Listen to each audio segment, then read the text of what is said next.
Hey guys, what's up? The long-awaited drop of the NFL preseason predictions video brought to you by me and my friend Ben. We talk football all the time, and so we figured we'd turn a microphone on to catch it. Obviously, this conversation was framed in the context of the NFL preseason, and we're now into week 2 or week 3. That's just the nature of this edit, as you can see here. It was a big fat pain, but it's a labor of love because I love you guys and I want to get content into your hands, but I also love football, the NFL particularly. So does Ben. So we sat down and recorded a very long podcast style conversation between the two of us where we go over the win-loss record and playoff aspirations of all 32 NFL teams. It was a great conversation. Me and Ben talk ball all the time, but this is our NFL preseason predictions for the 2021 season. So a couple ground rules that we'll get into before the video begins. Just know that this is one of a 3-part set of videos. So the first video will be the AFC predictions, the second video will be the NFC predictions, and then a third separate video for just the playoffs. We felt like that was an important enough discussion to have just as one video, so you'll see that at the end, but just know that this is a series that's going to be coming out.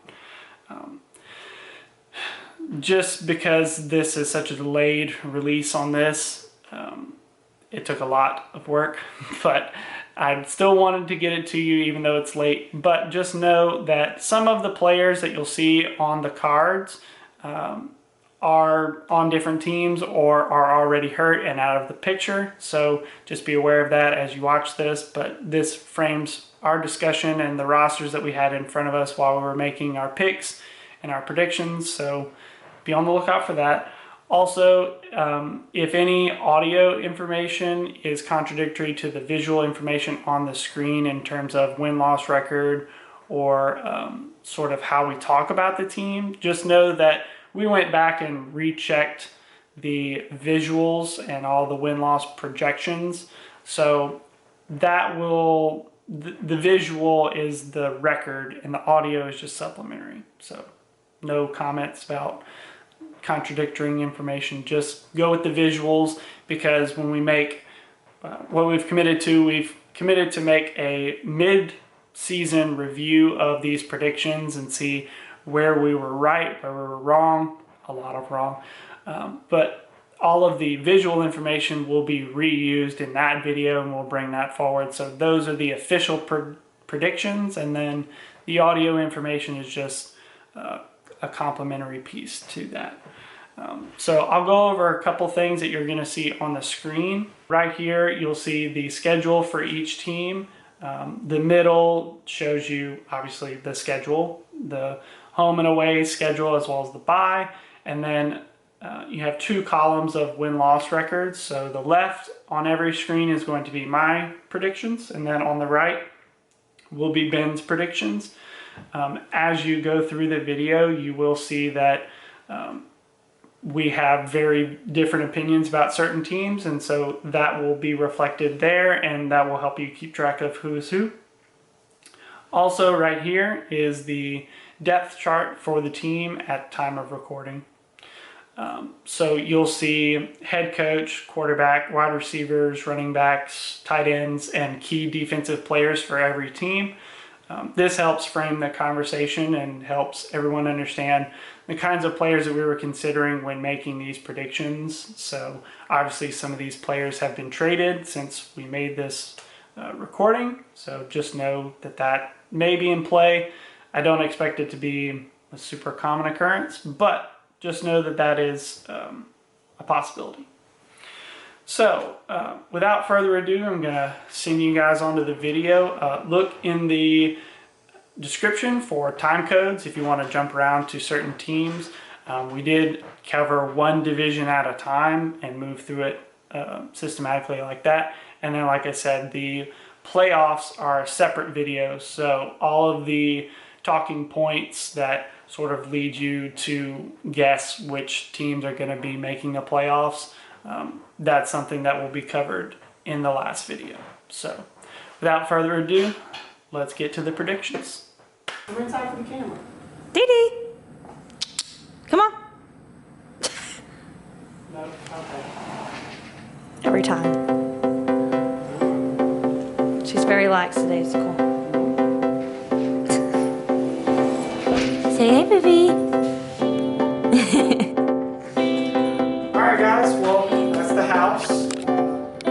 You've seen what we do in the office, and that's been where we get most of our content in, but this is where we get the energy to make the content. So. Yeah, we got a comment saying we should do a house tour. Alright, so now we're going to start talking about all of the NFC teams. We'll go division by division. Let's start with the NFC South because we're both Saints fans, so it makes sense to start in the division that we know the most about. Do you think that anybody competes with Tampa Bay to win this division? No, when you asked me, hey, you want to do this podcast, I said, all right, I'll go do a little more research and go take a look at what's going on. And, the Saints beat Tampa Bay last year in the division. I was like, man, Tampa Bay dropped 5 games last year. Who in the heck did they lose to? Well, they lost to the Saints twice. Mm-hmm. Then they lost to Chicago and 2 other playoff teams. So the only people they lost to made it to the playoffs. So they didn't lose the games that they weren't supposed to. That's a pretty good season. They won all the games they were supposed to win. And they even beat Green Bay on the way. So that's another strong team. So they by no means were slouching last season. No. You're coming off of a Super Bowl win. You got all the pieces ready to go and go for another one. Yep. They're going to do it. All starters coming back. And you have a weaker NFC South this year. Much weaker, which we'll talk about. We'll get there, but obviously everybody knows Drew Brees retired, so Saints are trying to figure out what they're going to do. Mm-hmm. You have all kinds of questions at Carolina and Atlanta. Nobody knows what those other 3 teams are going to look like this season. But we all know what Tampa looks like. The only one we know is that Tampa Bay is most likely going to roll the season. Yeah. They will probably drop a few games to a couple teams because they have some hard teams to play. But those teams that they'll lose to, they're going to be playoff-bound teams. Yeah, I was going to ask you. Now, when we talked about Kansas City, we kind of both agreed no undefeated season in the works for them. I don't think there's an undefeated season in the works for Tampa Bay either, but I think that their schedule is way more favorable than Kansas City or Buffalo, who we spoke highly of. I think they have the best chance out of those 3 to go 17-0, but I kind of circled. I circled Buffalo, who they play week 14. I circled that as very easily a potential loss. Week 14, week 3 for me is at Rams. At Rams could be a tough one, and then I actually have them dropping a game to the Saints for no reason. I mean, that makes me feel better, but I can't. It makes me feel better. That's a heart pick. And it's Saints at home, and for whatever reason, we played them really, really well last season with. Drew Brees did not look great last season. No, he didn't.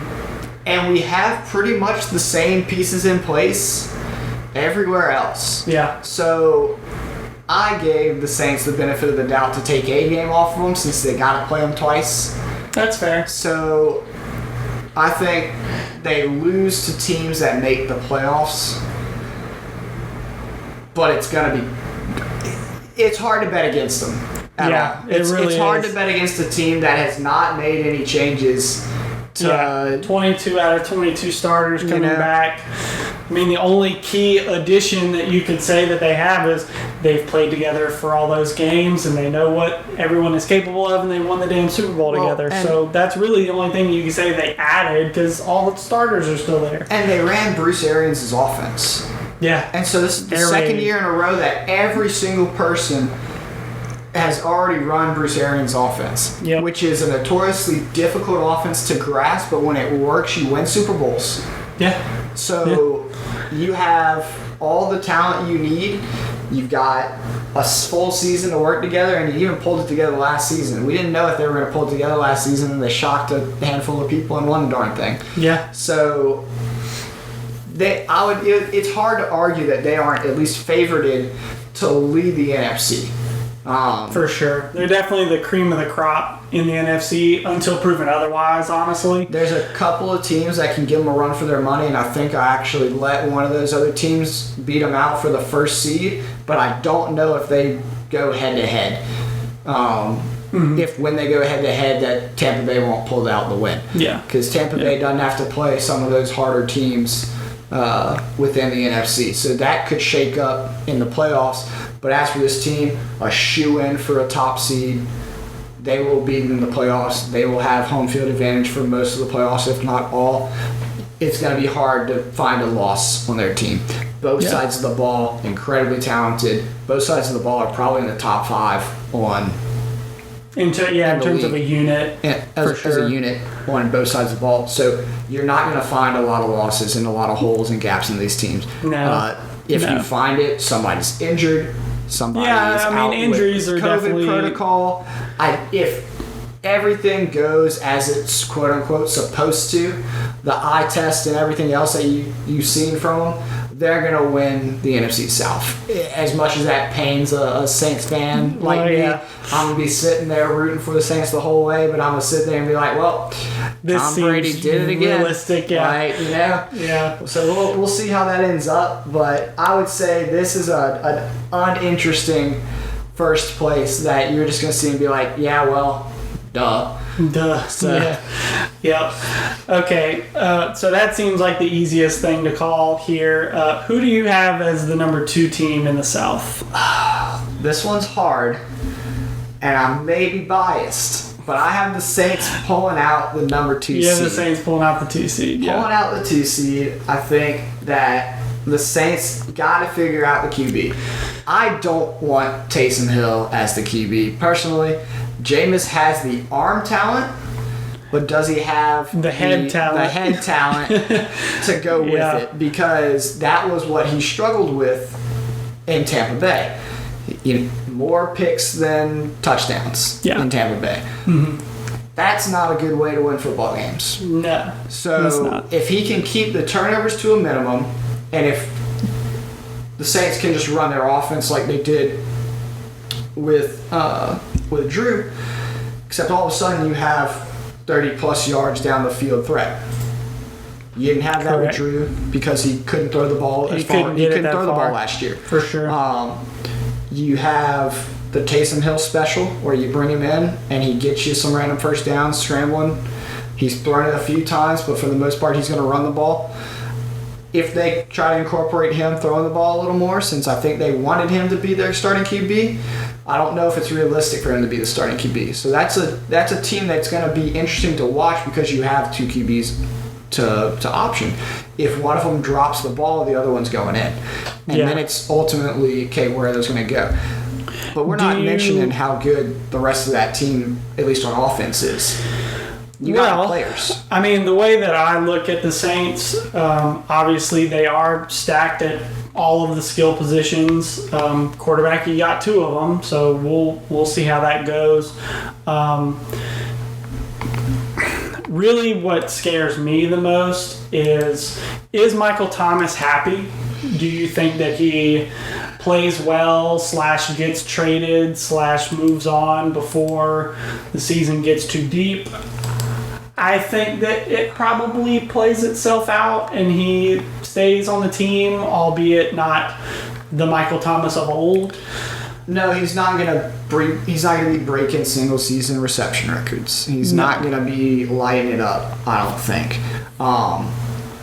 That is the one spot that's the concerning spot for the Saints, is what is their passing game going to look like? Mm-hmm. Because Michael Thomas is a bit of a diva, as we've kind of seen. Yeah. He is not going to get the beautiful throws that he got from Drew Brees when he set that record. True. You know? True. I mean, it's hard to compare accuracy to Drew Brees just because he's the accuracy he's guy. Mr. Accurate. But he's definitely going to have two guys throwing him the football that are way less And that throw pinpoint it accurate. hard. Both of those guys throw it hard. Oh, of course. And so now course. he's got big old, soccer goalie gloves on and, Mickey Right. Mouse hands to catch these balls. But he's going to have a good year. Kamara's going to have a good year with Latavius Murray backing up. Latavius Murray's going to have to fill that, Ingram spot as Which number two, he's done before. He's done well. I mean, he's been a starting running back on multiple teams. Yeah. It just depends on, what do we do play calling wise? Because I think that was a bit of an issue last year. a little bit, yeah. Where For sure. we just had some interesting calls where you tried to force certain square pegs into round holes, and it was just like, look, you're probably going to have to rely on Kamara to be the guy. Yeah. He's going to have to put up, we were talking, hey, these fantasy guys. Oh, he's the Kamara- fantasy king. Kamara's going to be the fantasy king because the ball's going to go to him 30-40% of the game. Yeah, he's going to be Saquon of old, where he's the majority lion's share of offensive production. And he's probably going to score because he's just talented. Yeah. So you figure out what they do on offense. If they can get their offense around, their defense will keep them in the games. Yeah, I think the defense will need to be healthy and play well for them to really shine.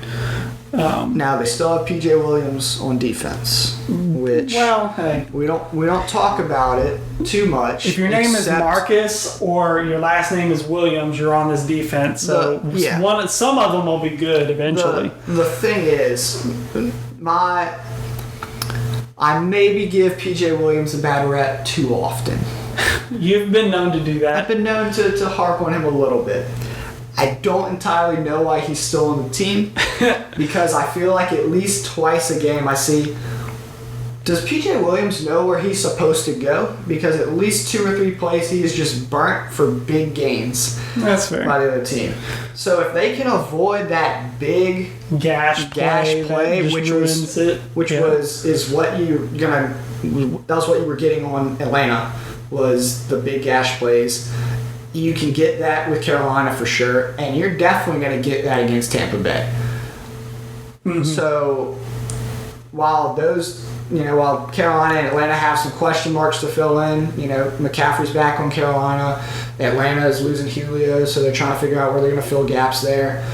They still have high-powered offenses. Correct. Their defenses are sometimes a little bit suspect, but if they can figure out those key, if the Saints can keep big plays going away, they should be able to crack down on the run. They lost Rankins and Hendrickson, but they are still pretty solid down in that front 7. Yeah. They re-signed Quan. Which was a big Quan Alexander, which was a big deal, honestly. There was a lot of talk of, do they beat Tampa Bay if Quan's in and not Alonso? Yeah, Alex Alonso. Anzalone. Anzalone, that's it. Because Anzalone was kind of a bigger dude, but a slower guy, and Quan's a little quicker to keep up with those running backs out in the backfield. And so there was talk of it. Do the Saints beat the Super Bowl champs last year with a beat-up Drew Brees, but a damn good defense and a damn good offense? I mean, I don't think reasonably, unless their QB situation is so much worse than you're predicting. Unless it's bad, they're going to be fine. I think they're a solid 2, and I think they have a chance at the playoffs given how weak some of the other divisions in the NFC are and how weak I think the NFC is across the board this year. Especially compared to the AFC. Yes. Yeah. It's hard for me to argue that the Saints aren't 2, and that just by being a 2 seed in a division that other than the NFC East, by being a 2 seed in the division, you have a shot at making the playoffs in the NFC. Of course. I mean, all 2 seeds really do. Especially now they've gone to 3 wild cards, you would imagine that all the 2 seeds are in play. I think that with the Saints, it's a good year if you make the playoffs. I think that is all. For sure. If you are anything less than 2nd seed, I think it's a bad year. Yeah. Because you have the talent around you. You need to be second seed in this division in order to have it even be a good year. Mm-hmm. You should make playoffs if you do if you take care of business, beat the teams that you're supposed to, and take a couple games off of some hard teams. You got a hard schedule this year.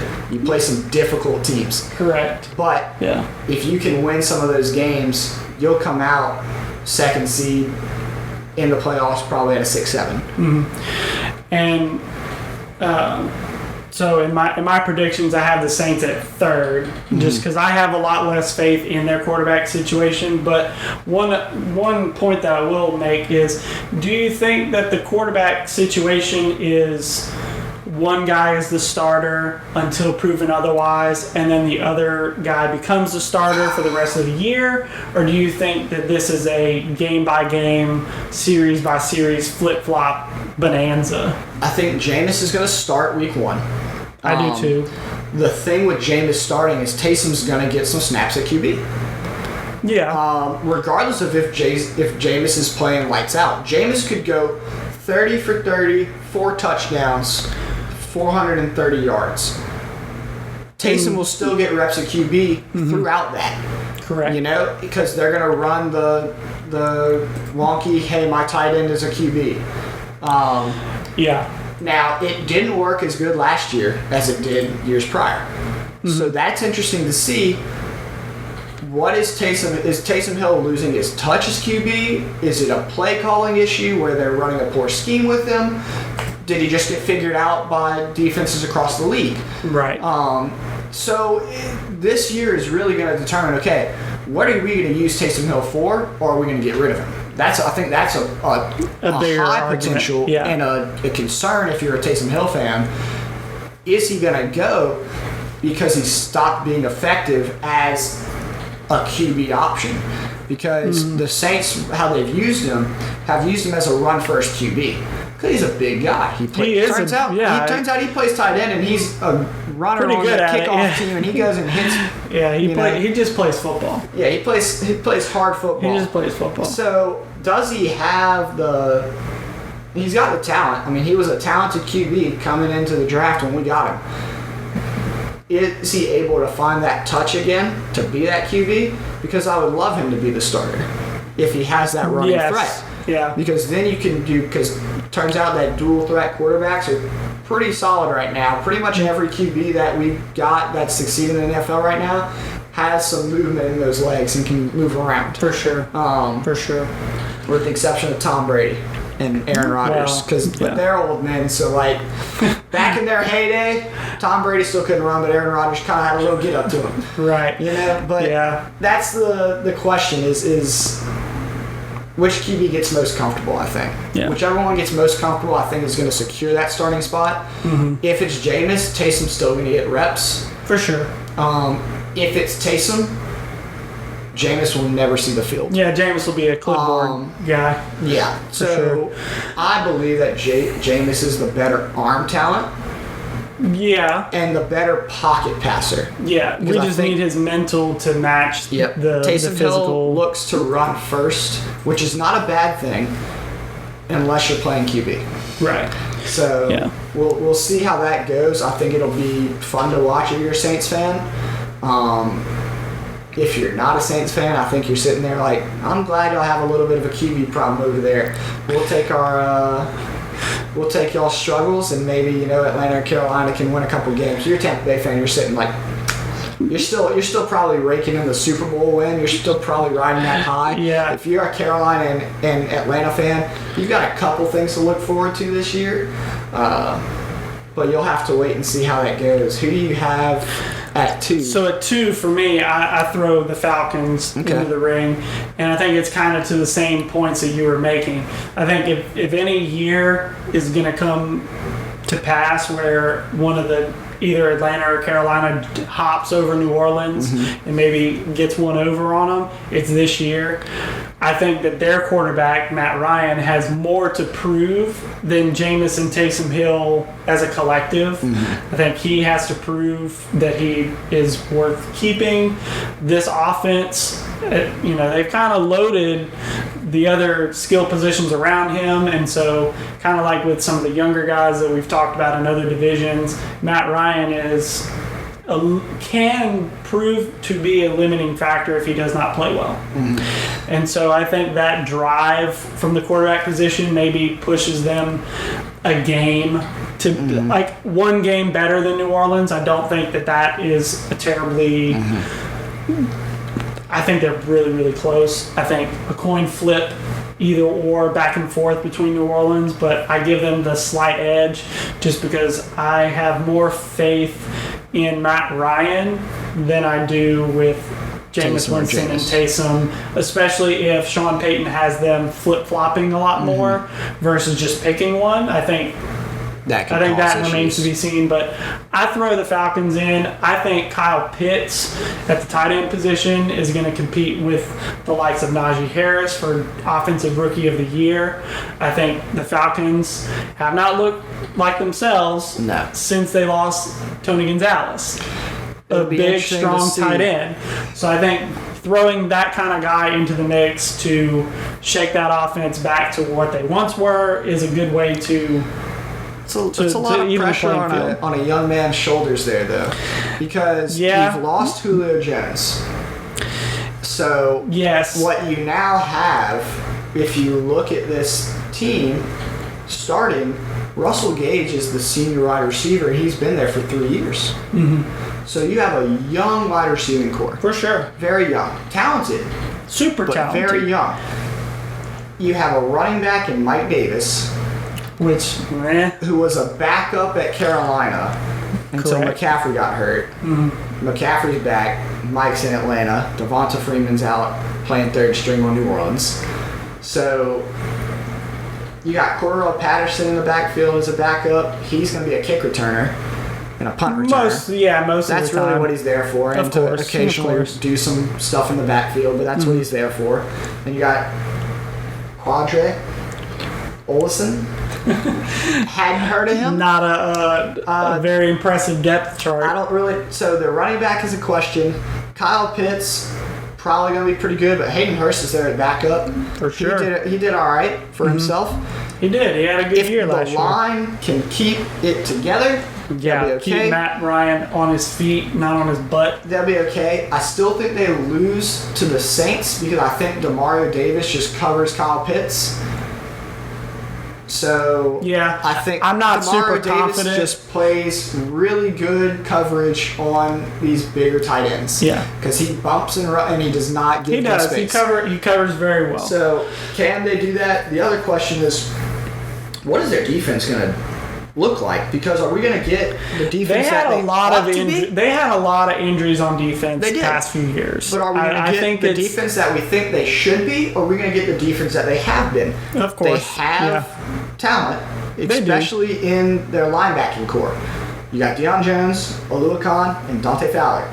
You got talent in that linebacking core, which is your bridge for that run and pass. Mm-hmm. In a very good running division, by the way. In a very good running division. One of the better ones. It should be a tough and a very tall task for them to hold these teams, at bay. It's going to be tough for them to do.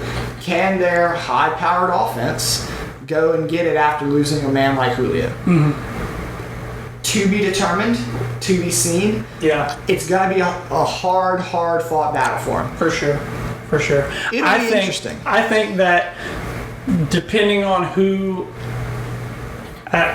I think Carolina at the 4 seed has a lot more influence on who becomes the 2 and the 3 seed. Yes. More influence than maybe any other 4 seed outside of Cincinnati. So I think it's close. In terms of the quality and the ranking of the division, because I think that they come in, they have a super easy beginning schedule, okay? In the first 8, they play the Giants, the Jets, the Cowboys, the Eagles, and the Texans.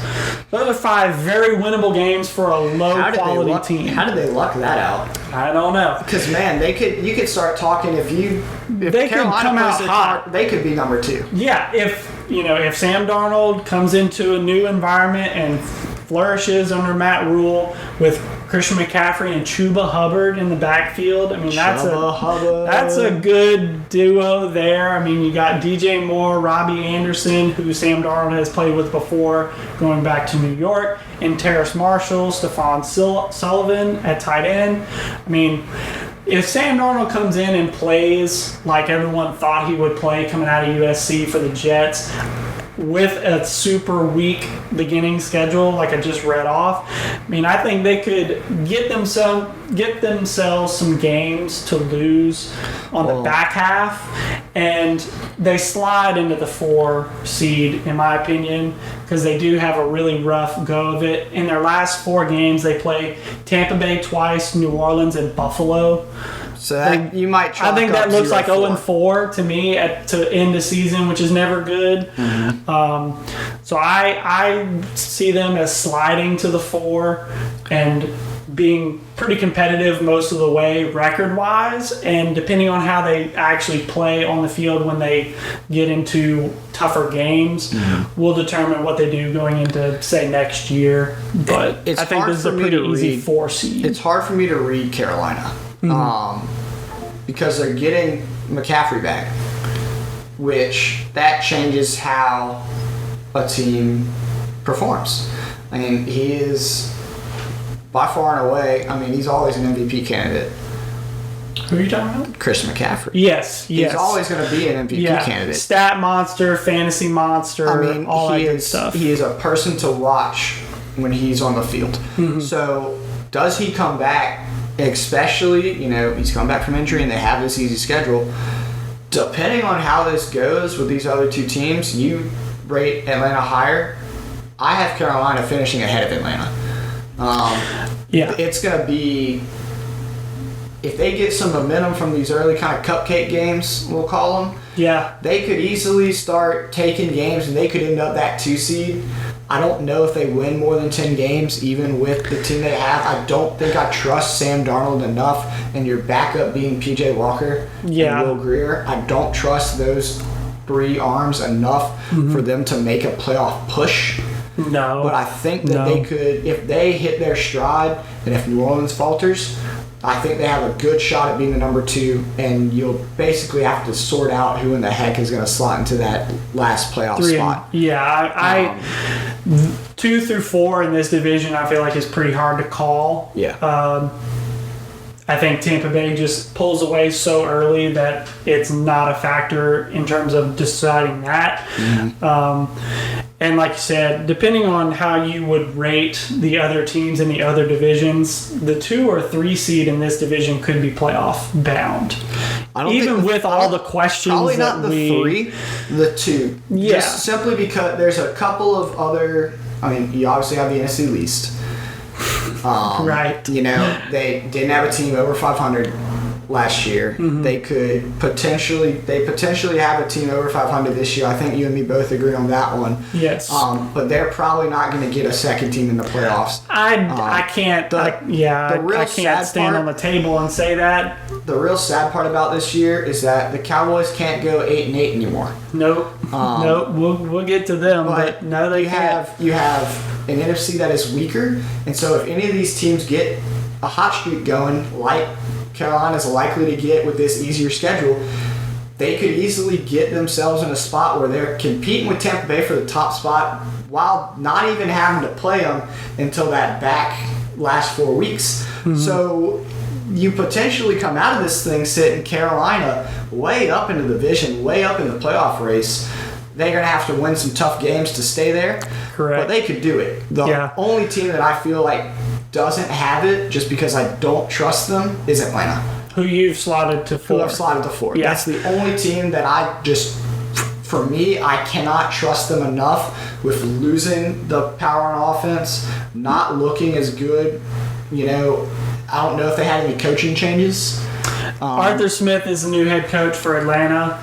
So that's much more offensive mindset coming in. That'll definitely aid Matt Ryan as he looks to prove whether or not he should remain the starter. I don't think you can argue for anybody else. Who's their backup here? You got a couple more like trading or drafting out of the Matt Ryan. Yeah, I'm thinking though they want to try to do better this year though. I don't think they want to kind of have that mediocre year. Last year they won 3 or 4 games. That's it. No, they don't really I don't think they do. I think with New Orleans taking a clear step back, losing a Hall of Fame quarterback, Atlanta or Carolina have the opportunity to step up and possibly leapfrog them for a year. Now, whether New Orleans stays in that sort of derelict position is up to them and what they do with the quarterback. Controversy or coin flip, whatever you want to call it. So I think this division will be hard to decide, and I think it's one of those divisions that's going to go to the wire in terms of ranking. I think you have to see a couple weeks of play. Yeah, I think if Sam Darnold comes out and looks like a flat tire, it's going to be very apparent that Carolina is going to fall flat.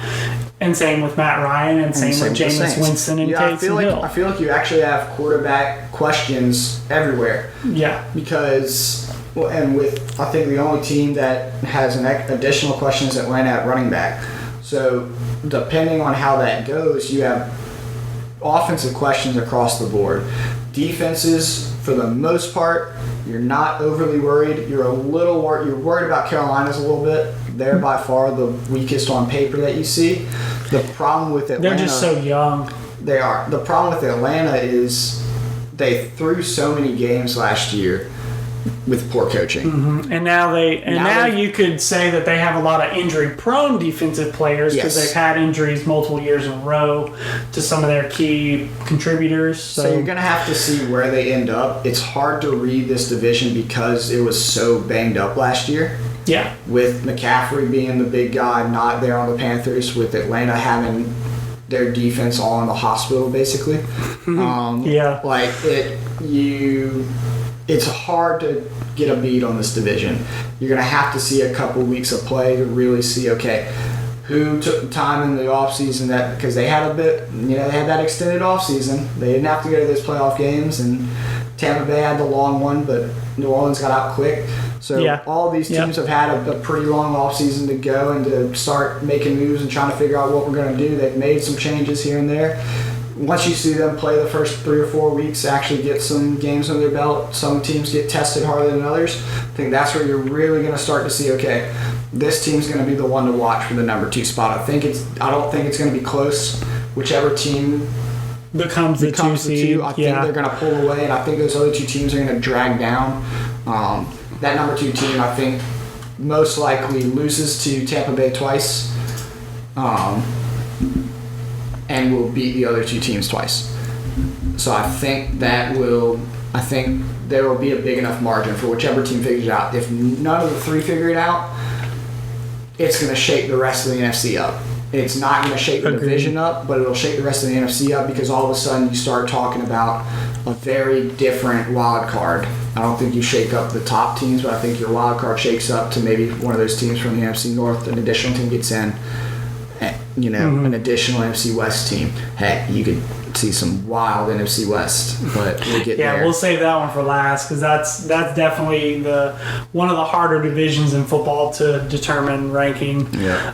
We're gonna move now to NFC North, which I feel like is the exact opposite. It's the easiest division. Is the easiest one to determine. The Packers are gonna be champs of this division. I think that Aaron Rodgers is going on a full-blown revenge tour for all the bad press that he has received over the past 2 years and all the negative commentary, even from his own front office, that he's received. I think it is going to be Aaron Rodgers' personal mission to ensure that Jordan Love does not play a single snap until they kick him out the door. Really, the only thing that worries me about this team is, does their defense improve at all from last year to combat, playing kind of they did not match up with Tampa Bay very well at all, No. especially offense to Green Bay defense. So that's kind of the only thing that scares me about this team, but that's more of a playoff concern. That is definitely not a division concern. No, in the division, I don't think there's anybody that can really contend with them. You have question marks all over that division, which for anybody that maybe doesn't know, that division consists of Chicago, Minnesota, Green Bay, and Detroit. Cincinnati's got stuff to figure out. Minnesota, for whatever reason, has Kirk Cousins at QB and can't figure it out. You have Detroit, who is Detroit.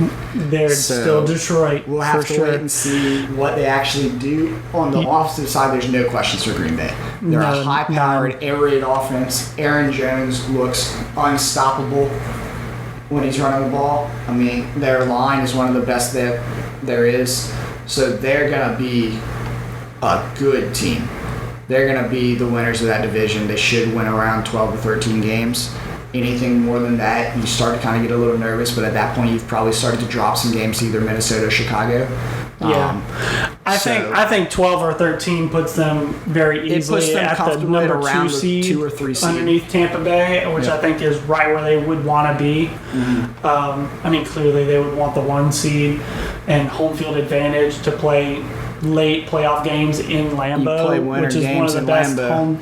I think, especially with COVID still lingering, I think if fans are not a factor, Green Bay becomes the best home field advantage of the NFC just due to weather and due to their players just being much better prepared for the snow. Yeah, but isn't it nicer in Tampa? It is nicer in Tampa, but I think that it depends on the fan and the COVID situation with the league moving forward, but I think they would benefit a whole lot from the 1 seed over Tampa Bay. It's hard to go win in Lambeau. It's hard to win in Lambeau 2 years in a row, too. Yep. And so we'll see kind of how that shakes up for them. If their defense gets it together, and honestly, their defense doesn't need to be stellar. If you can limit the other team to 30 points or less, you'll probably win most of your games because Aaron Rodgers is going to get you that. You ought to score about 50. Yeah. Like, I mean, they don't have an impossible schedule. They play a couple of hard teams. I think they have to go through the whole NFC West, which is pretty good top to bottom. And they catch a couple of difficult AFC games. But other than that, I mean, you're gonna be in a good spot, win your division. You should make playoffs. We'll see where you go from there. Yeah, they play the AFC North in its entirety. They play the NFC West in its entirety. So they probably got the hardest schedule in the business. They do, but I think the added caveat of it being an Aaron Rodgers revenge tour, I think they win a lot of those games that maybe some other teams would not if they had to play them all. It's definitely going to be tough. I think you'll see, you might not notice how tough that schedule is until you go and you watch these other teams play that schedule. Correct. Because I don't know who you have at number 2. I think, Green Bay's obviously number 1. I think I gave Minnesota the edge, barely. Oh, wow.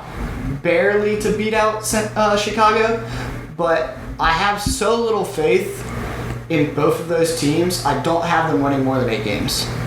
Yeah, I don't have a whole ton of faith in either team. I put the Bears in number 2.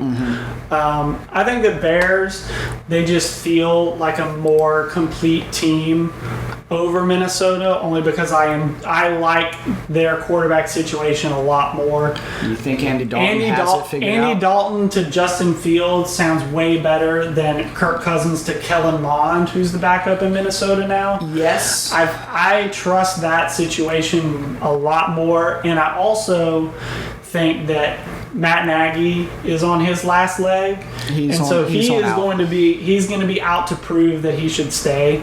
And because they all don't discredit this, they're still trying to get out of the shadow of the Mitchell Trubisky decision. And so he will be more eager to go to Justin Fields, get him out there, and make him look successful. And so I trust that Justin Fields will play early. They have a week 6 bye. So that's an early ability to pull Dalton if you don't like it. I think I lied on that. They don't play. No, it looks like they got a late They have bye. a late bye. Excuse me. They got like week 10 bye. Week Yeah. 11. I don't know. That could No, be they a have tough week. one. They do have a week 10 bye. I wrote it down wrong. That might be But I think that they will. I think they'll use that bye week to transition to Justin Fields. Given, I don't expect in the first 9 games, I don't expect Andy Dalton to light it up and have them sitting at 7-2 or 6-3. I expect them to be sub 500 going into the bye, and the fans will say, "Hey, look, let's just see the kid." My thing is, you have some talent on this team. It's not killer, but it's good enough to where if you were in, if you were in a bad division, like if you were in a bad division, you could pull out, some wins. They have a good chance to pull out wins against Minnesota and Detroit. Of course. I just don't know if they can match up against the rest of their schedule well, is the problem. Yeah, I mean, they do have a hard schedule. And so don't get it twisted.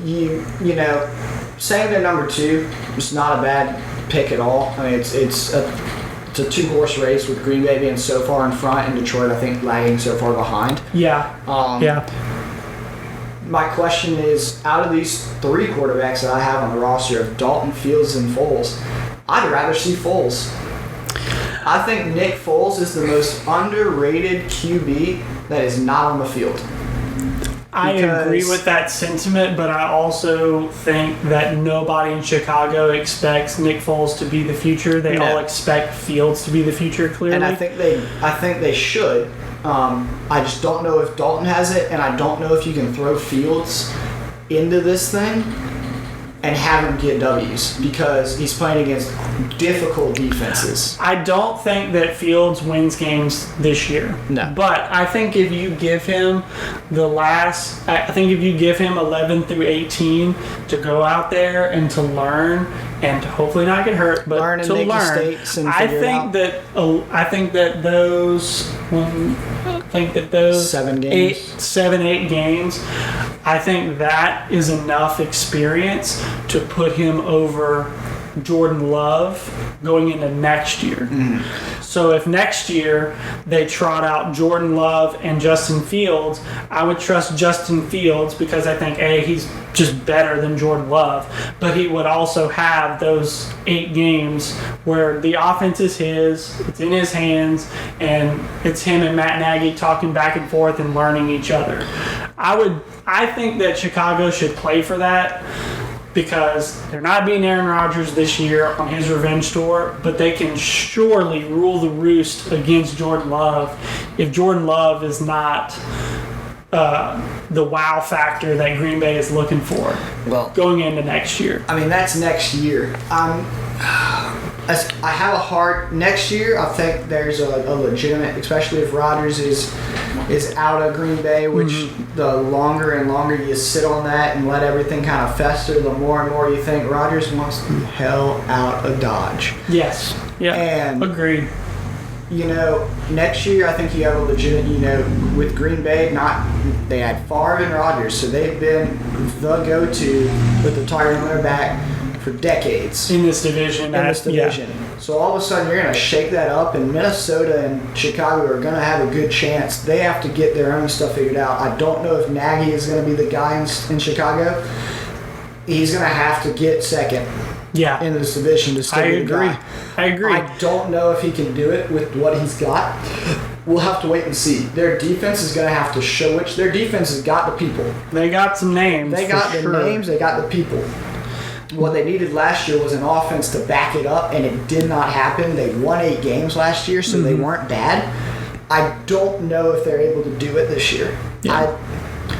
When I look at them, I feel bad when I look at them and say, yeah, they're going to beat this team, or yeah, they're going to beat this team, because I think the teams they play are so good. I think they drop a lot of games. Yeah. I think they end up with about 6 or 7 wins, somewhere in that area, and end up a 3 seed, 1 game behind Minnesota.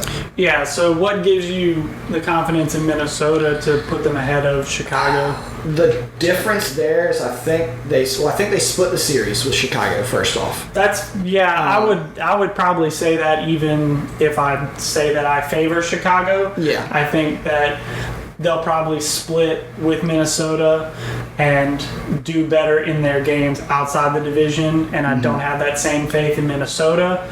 Given Kirk Cousins being terrible at any game that's not played at noon, I would trust Chicago by a nose. I have Minnesota losing most of their games as well. Like I don't think this is a strong division. It's not. It's Chicago is probably the more favored to do better. But Minnesota, they just have more promise. They do in general. But Minnesota, I feel like is just gonna randomly break out games where like Thielen and Jefferson are just gonna score 10 touchdowns. You know, where it's just they're like Kirk Cousins is gonna randomly figure out how to throw the ball, and they're just gonna because nobody could guard them last year. As poorly as Kirk Cousins played last year, those two carried him. You got Dalvin Cook in the backfield. Like it's a big help. You got some high-powered offensive weapons, and if you can put them together and make them work, you've got it. Their defense definitely didn't help them last year in a lot of games. So you got to kind of, if you can figure your problems out on defense, if you can get Kirk Cousins to just throw the ball properly, I mean, you'll be fine. It's going to be close between them. Like I said, I don't have those two teams winning a lot of games. When normally those two teams, you look at them and you look at the names, you're like the Bears, the Vikings. Like those should be pretty good teams. Yeah. That's, I think, why I have them winning as many games as they have with the amount of struggles they've had. Just benefit of the doubt. Benefit of the doubt that they're going to pull out, somewhere between, they ought to pull out 7 or more wins. I don't think they'll do more than 8, really. Mm-hmm. That's pretty much where I have them. That 8 and 9 is kind of their peak. They have a pretty rough schedule. It's just such a hard schedule. I'm looking at it. So I have the whole NFC West, the whole AFC North. Yeah, and with those teams, with the teams that Chicago and Minnesota are, I don't know if they win any of those games. Mm-hmm. All 8 of those games, I don't know if they win any of them. Yeah, they also have 4 primetime or standalone games. Yeah. Which that's not good for Kirk Cousins. Yeah, so I mean it could be, you could easily see these teams going to the wire in terms of deciding 2, 3. Well, and you can easily see a 7 and 10 team being the 2 seed with the division, with the people they play. Mm-hmm. And you can see a 6 and 11 being 3rd place with Detroit being at like 2 and 14. Yeah. I mean, I think this division feels a lot like the NFC least, but I just have more confidence in what's going on because of Justin Fields has really put a lot of juice into Chicago. I'm looking for Minnesota to get somebody to bring them some juice.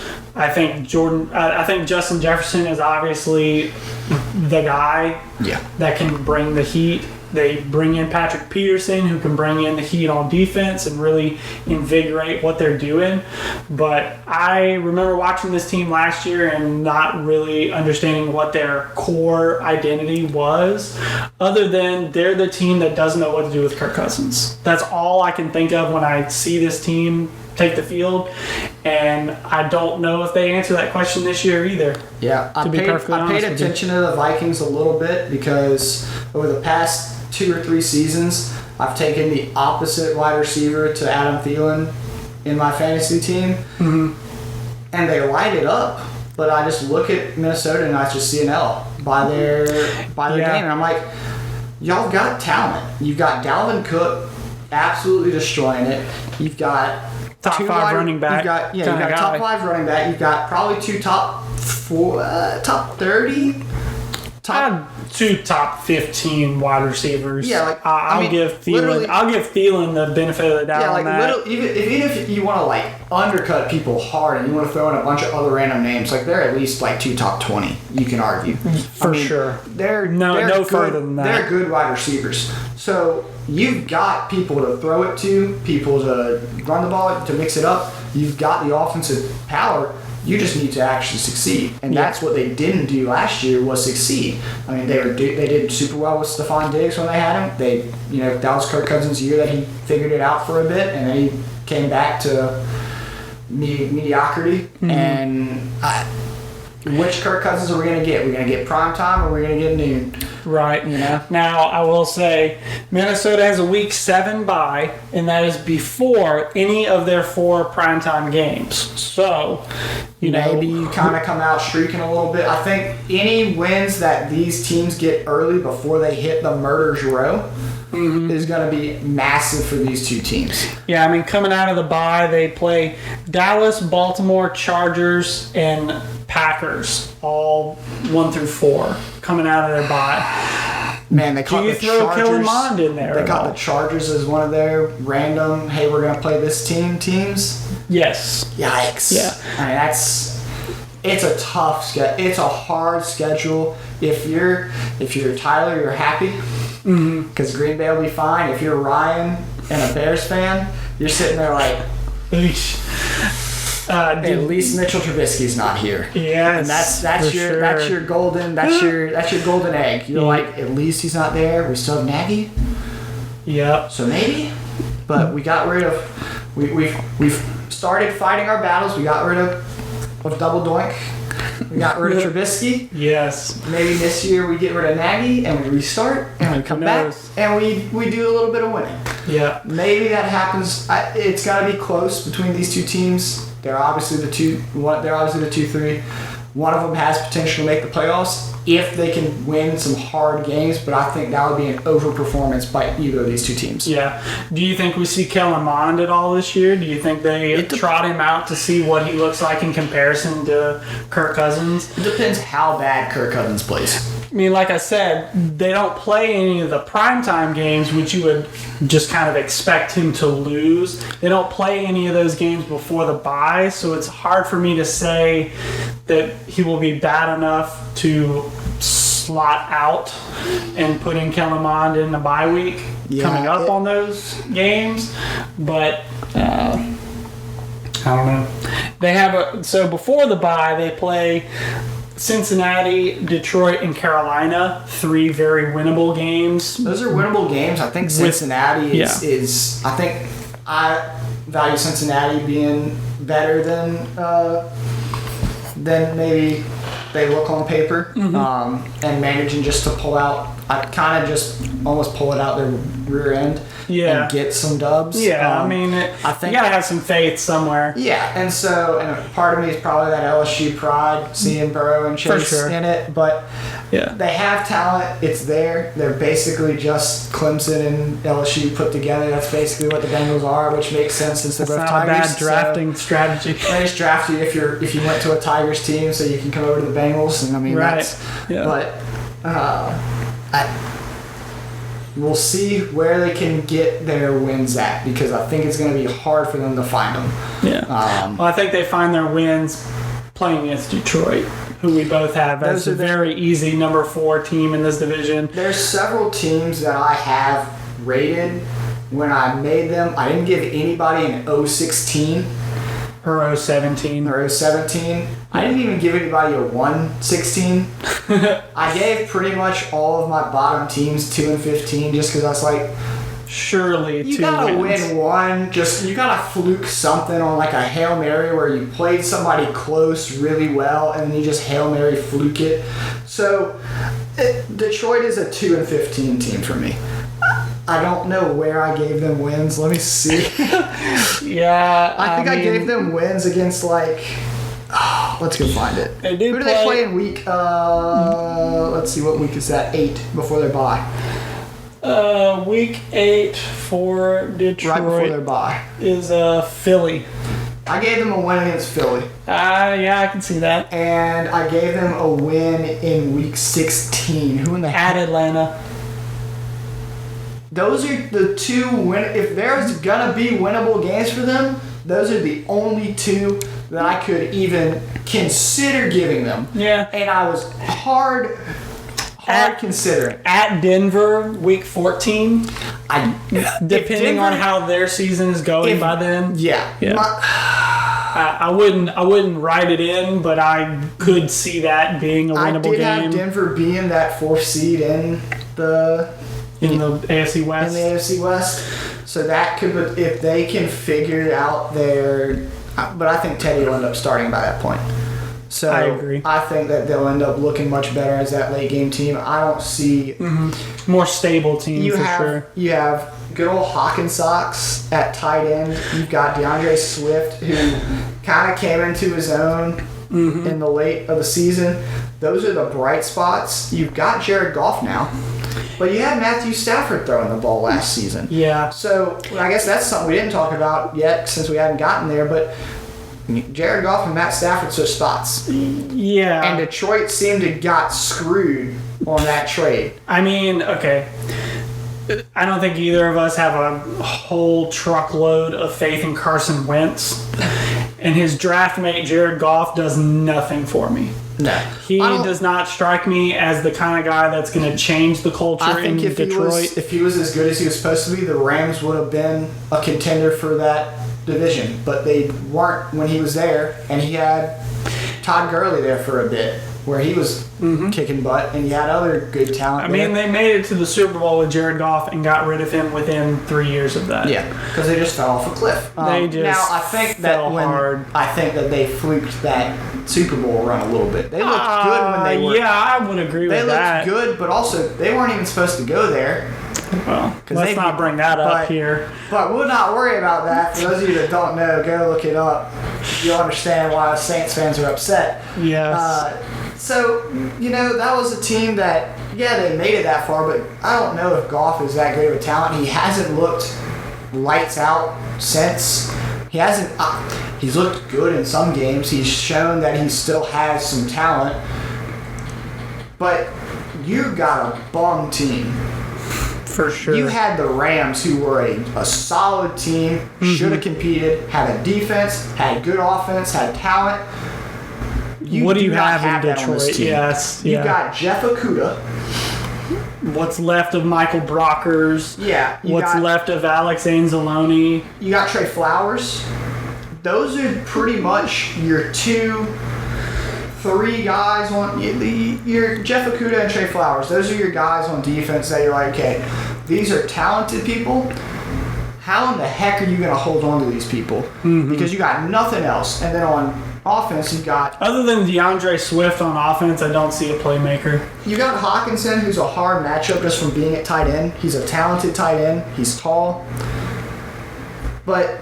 I can't hang my hat on a quarterback that I don't trust. But and the thing is, one tight end and one running back. And the thing is, you don't have a wide receiver who I think is going to just blow people out of the water. So Hawkinson is going to be covered the whole game, double covered probably. They're probably going to Gronk treat him, where you have a safety over the top and a linebacker. Yeah, because not only did they trade out Jared Goff, but they also trade out Matthew Stafford to get Jared Goff, but they also shipped Kenny Golladay, who would have been the guy that could draw some attention away from Hawkinson. That trade doesn't make a lot of sense to me, really at all, because you probably side graded or downgraded. Because ever since Megatron retired, Stafford hadn't had anybody on the team to freaking work with. I mean, this team feels a lot like Patriots, to be really honest. It just feels like no dynamic playmakers, lots of question marks on defense. You don't know who's playing, who's in, who's out, who's old, who's new.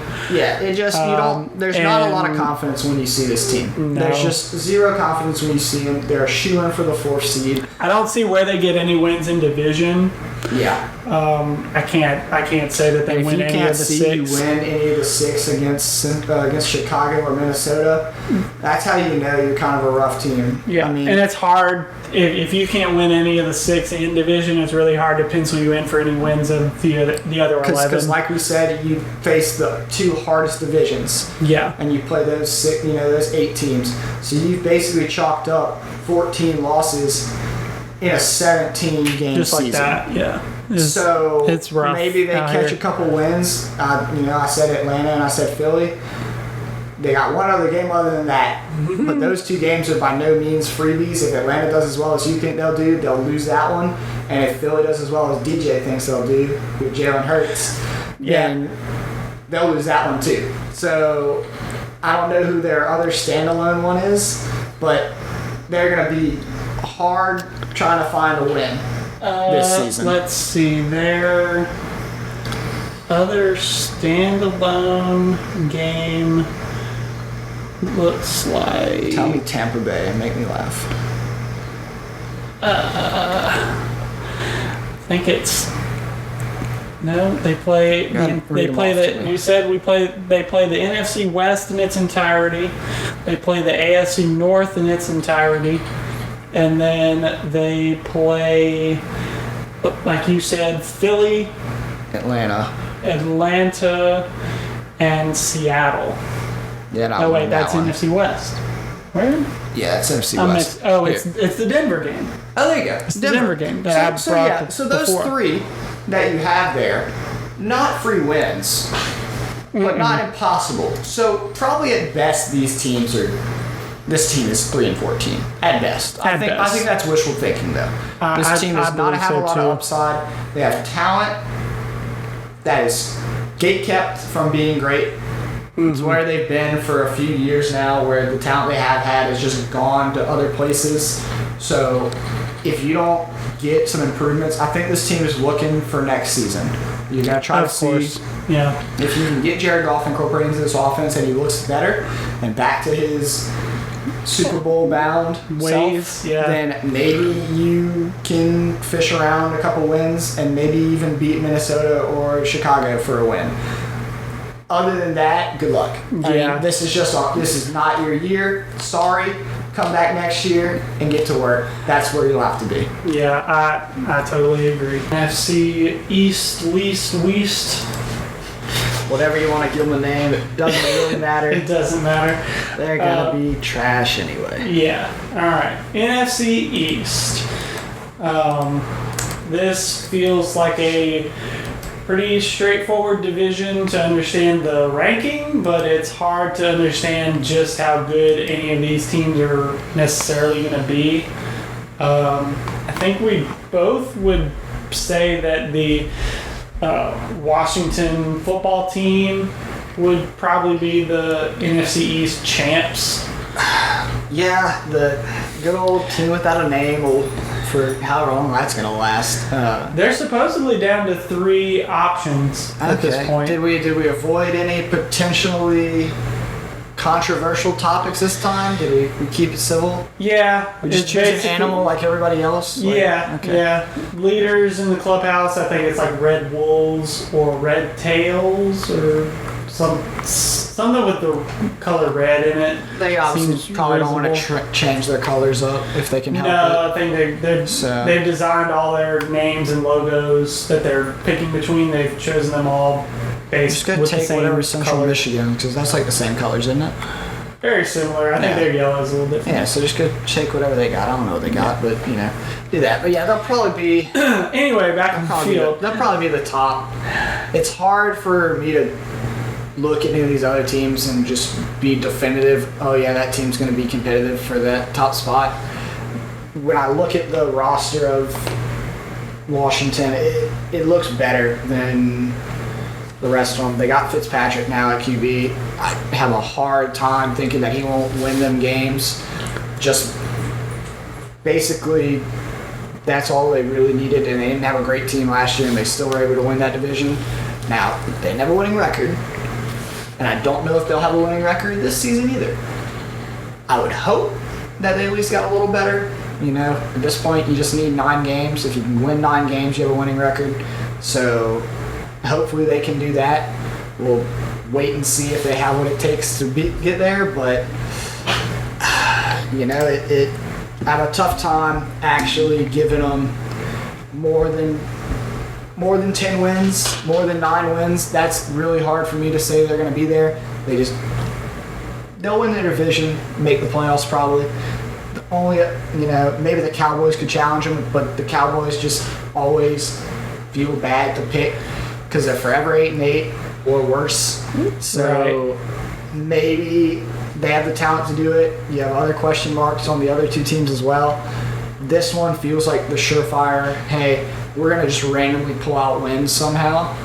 And we have a team that actually had some bright spots last year versus the other 3. We'll have to wait and see. Barkley's back on New York. Hurts has got another round over in Philadelphia. Dallas Dak is looks back, good. but who knows what that means. Dallas on paper looks really good, but we've seen them on paper looking really good and still go 8-8. Right. So, it's a toss-up. I think Washington's not a bad bet to win it. See, I know that we've talked a little bit off air, but I have a lot more faith in Washington. I think that they are the shock surprise team of the league for me. I think their defense carries them to a lot of wins. I think if nothing else, their defense is capable of keeping the score low, and I think Ryan Fitzpatrick, with some of the weapons that they have at their disposal, I think they're enough to at least score 21 to 28 points a game, and I think their defense can definitely hold people under 30 points a game very consistently. So I think it's not going to be the prettiest brand of football, but I think that they win a lot more games than they probably should. For me, I think they're easily the class of the division just because their defense is so crazy compared to everyone else's defense in this division, at least. For me, it's hard to say anything about this team without mentioning Chase Young. He was very clearly the defensive rookie of the year last year. And I think this upcoming year he vies for Defensive Player of the Year. I think that kid is so special. He feels a lot like some of the defensive ends of old, like the J.J. Watts of the world, where they just burst onto the scene and take over like crazy. I think that they have a rough schedule to start the year. They have the Chargers week 1, Buffalo week 3, Kansas City week 6, Green Bay week 7. So I think their first 8, they're going to have they're going to pick up a couple losses that they should or shouldn't have. But I think it's really going to come to fruition because the last 5 games of their schedule are division games. So 5 of their 6 division games are right at the end.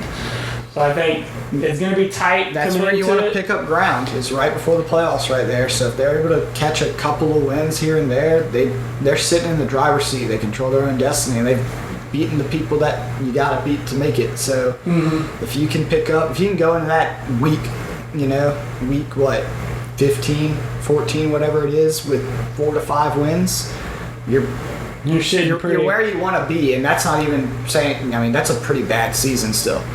Yeah, but you're still actually sitting right where you want to be because I don't know if any of these other teams are going to pull any of that and I don't be to the point where they can hold out like that. Who do you have it to in this division?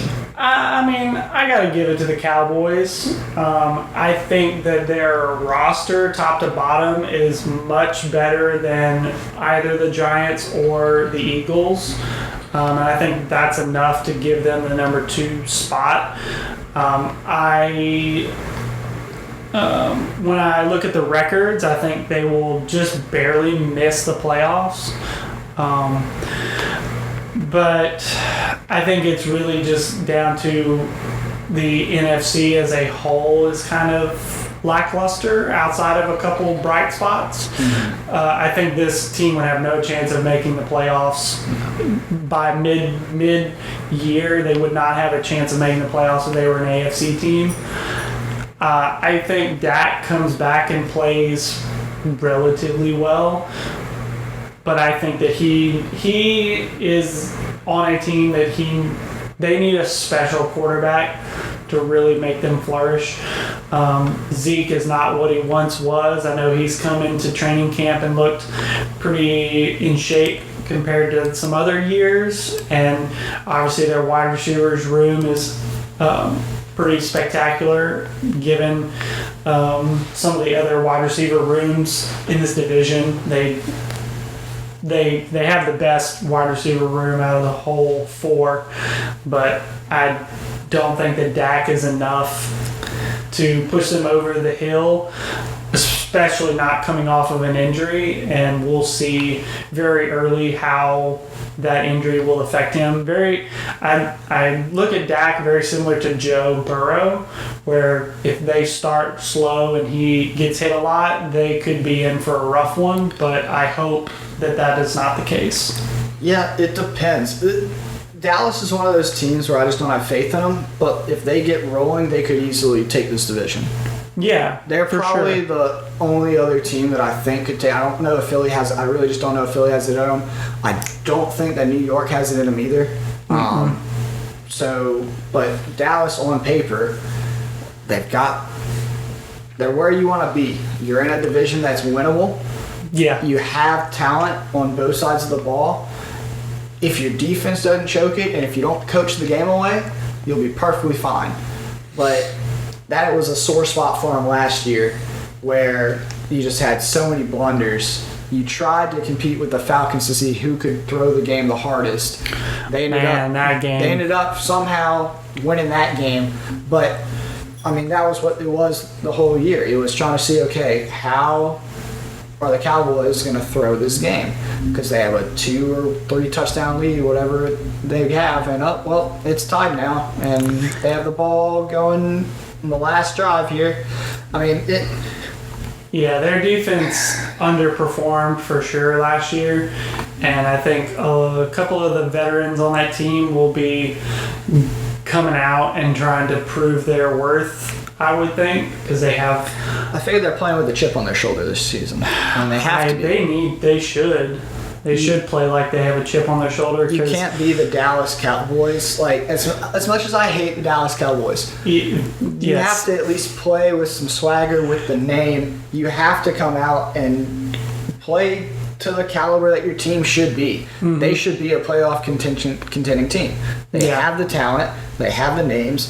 Mm-hmm. They're not a bad team, but they just never show up and live up to their potential. Yeah, I mean, even this, which I think is a quote-unquote down year for them, just because coming into the season, I can already say with some confidence that they won't win the division, which most years you come in and you say, well, Dallas will win the division until proven otherwise. So I do hope that the defense comes out with some swagger, because they've got a lot of ground to make up in my eyes. I think that with the addition of Micah Parsons coming in, I've heard a lot of good stuff about him and seen him pop on tape a little bit in the preseason games. I think he could bring some juice to it, but we will see. It just seems odd to come into a season with Dallas. It almost feels like their expectations are low for the first time in a while, because I don't know how. Nobody knows how Dak is going to go. Nobody believes in Mike McCarthy, seemingly. Yeah, I mean, you're just not getting the hype around this lineup that you should be getting. I mean, you don't believe in the offense. The defense was always not a very bright spot for them. I mean, they rounded out their linebacking core with Parsons, with Keanu Neal, and Van Der Esch. I mean, that's a good linebacker. That's a good three. Yeah. Your secondary, that you could use a little bit of work there. They're always the ones that you're like, okay, how bad are they going to miss this assignment? They need somebody opposite Trevon Diggs to really make that defense pop. I think. Yeah, and if you can shore up the big plays, the blown coverages, your defense can do okay, and your offense should do well.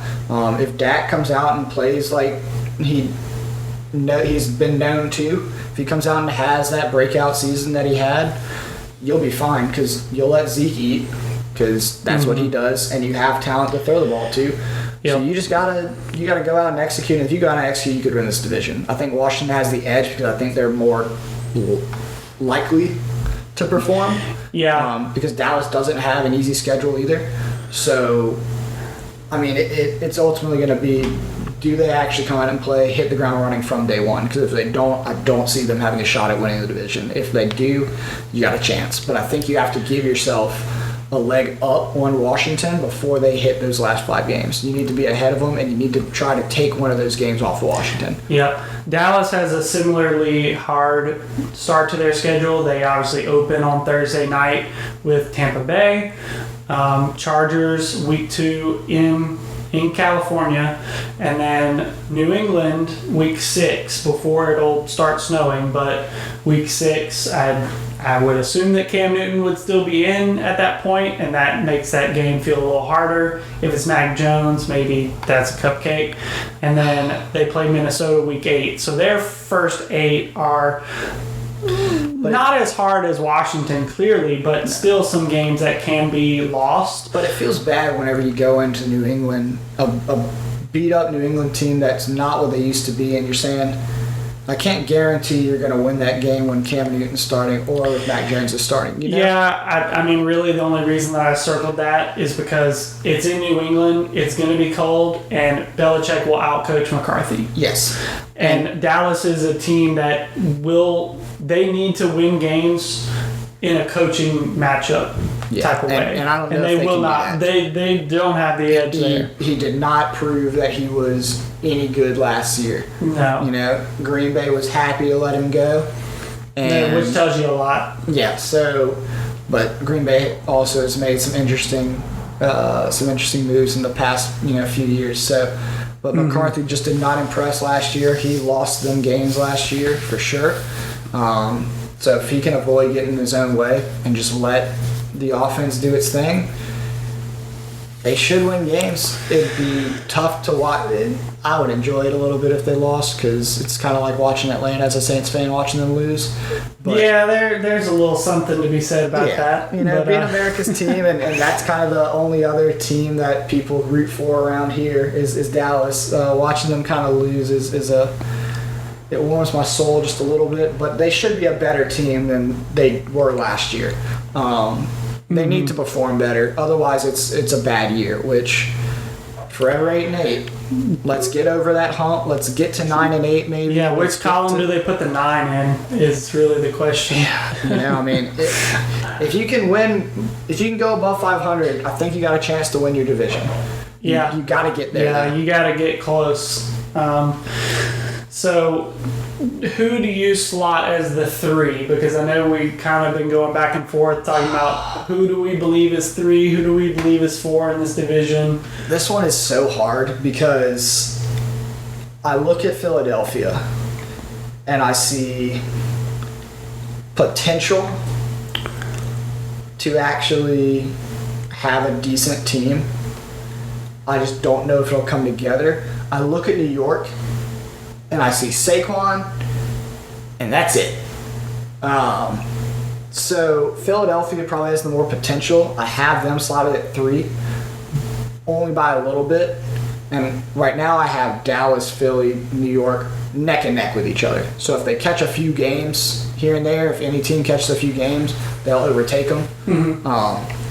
But I have Philly at 3. I think that matchup where they're the last team, where they went and got an old college wide receiver and brought him to their QB. Yes, they got the Heisman Trophy winner Devontae Smith to pair with Jalen Hurts, who obviously played at Alabama in his early years and had pretty good success with Devontae. So yeah, they're another relinking team, and that's really just to give the Eagles something to stand on in terms of, do we believe in Jalen Hurts moving forward? Well, I think you have to. I mean, you got They should. as your backup Joe Flacco and then Nick Mullins. Hurts is your guy. That's why you drafted him so early. You need him to actually show up. So you got him Smith. He's got Miles Sanders, who had a really good year. You got a little Louisiana Tech love with Boston Scott is backing up him. Mm-hmm. I mean, you got Jalen Reagor and Dallas Goedert to throw the ball to. So you got weapons to throw the ball to. And all indications are that Zach Ertz is going to get traded. Who do you get in return? You got to get somebody. You got to get something, somebody. I personally have Philly at the 4 seed. I don't think that they will do very well this year. I think Nick Sirianni is going to get exposed. He had probably the worst introductory interview that I've ever seen in my entire life. I don't know what that dude was doing. I don't know what his mission is. He just feels like the wrong type of meek personality to take over in the Philadelphia market, which is historically pretty hard on people. Look at what they do to Ben Simmons on the daily. I think that when you look at their schedule, I don't see them getting a lot of wins. Them and New York both. It's got to be tough. The entire NFC East has a pretty hard schedule given the divisions that they're paired up with. But I think Philadelphia and New York are clearly not equipped to deal with it. And I slot Philly into 4 just because I don't know how much organizational trust they have in Jalen Hurts, and I think that that's going to show. Whereas New York, who I've slotted at 3, they have an ounce more faith in Daniel Jones, and I think that they have surrounded Daniel Jones with a lot more to work with, and it is for sure put up or shut up time for Daniel Jones. Saquon is back off injury. He's going to come out gangbusters, I think. They got him Kenny Golladay from Detroit. That's another weapon for him to use. They have Kadarius Toney out of Florida. He'll be a nice up-the-field threat to just sling it. Kyle Rudolph comes in from the Vikings. I think that's a nice big target to pair on the other side with Evan Ingram. I think this is another kind of offense very similar to Cleveland, where you see all the nameplates and you say, okay, who's the weakest link? And everyone turns around and looks at Daniel Jones. So I think Daniel Jones has a lot of pressure on him, and I think sort of the same argument that I took with Atlanta. I think that gives him the edge over Jalen Hurts in Philly, but not by a whole lot, and I wouldn't be surprised if those teams flip places. Yeah, Jones has to come out and actually play some football this season. Yeah. Last season, we get it. You didn't have your running back. It puts an asterisk on your whole season when the clear star of the offense is out, and so it's hard to pass judgment. But this year, I don't think we talked about the Philadelphia media being hard. New York is going to be way harder and on Daniel Jones. You can't flop this season. You've been in the league. You've gotten your taste. It's time for you to kind of come out and you gotta win some games. 3rd season in. You've been the starter. You've been the guy to go for this will be your 3rd season. If you have another bum season, you got Mike Glennon behind you, who I'm not really gonna set the world on fire for. No, but you could, if you perform poorly, you're gonna see him. He had a better rookie year than last season.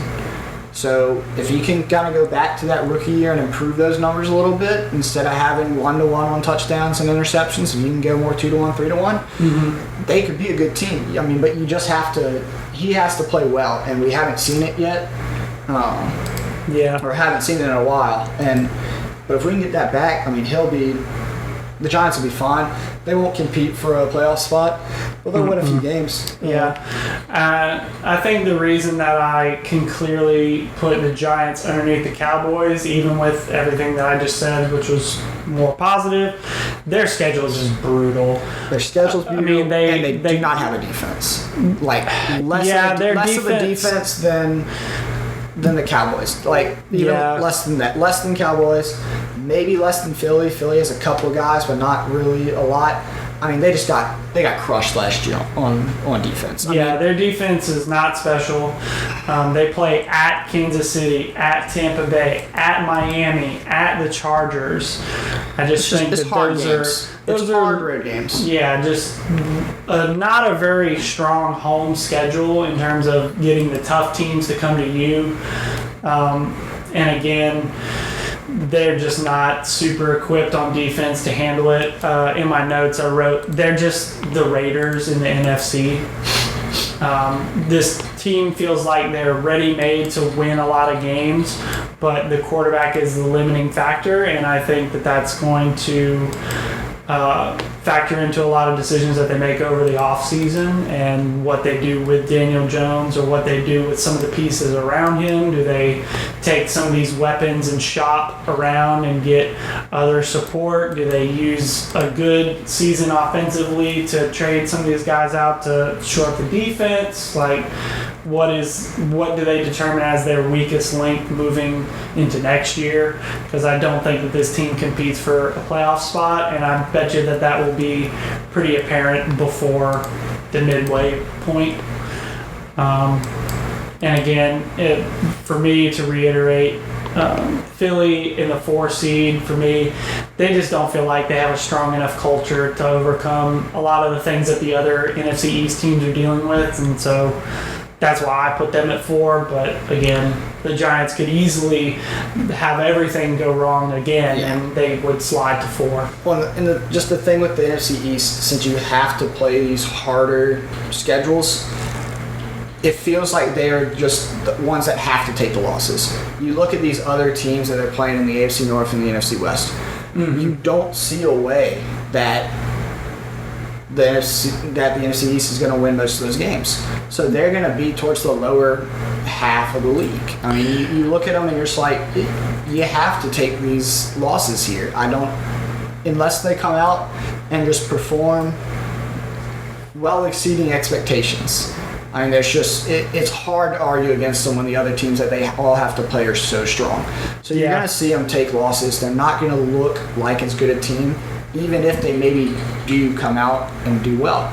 That's why if you can win, if you take 1 or 2 of those games, if you can win up to 9 or 10 games, everybody else probably has 8 losses. I mean, so if you win a few games, you're all of a sudden sitting pretty. So that's going to be what to watch for, is not the divisional games, but the outside of the division games. Yeah, they just are not getting any favors. Who can take a win? Yeah. Every single win counts in this division. There's other divisions where those wins don't matter as much, where the one team like Buffalo is far and away the better team. This is one of those divisions where it's tight for first.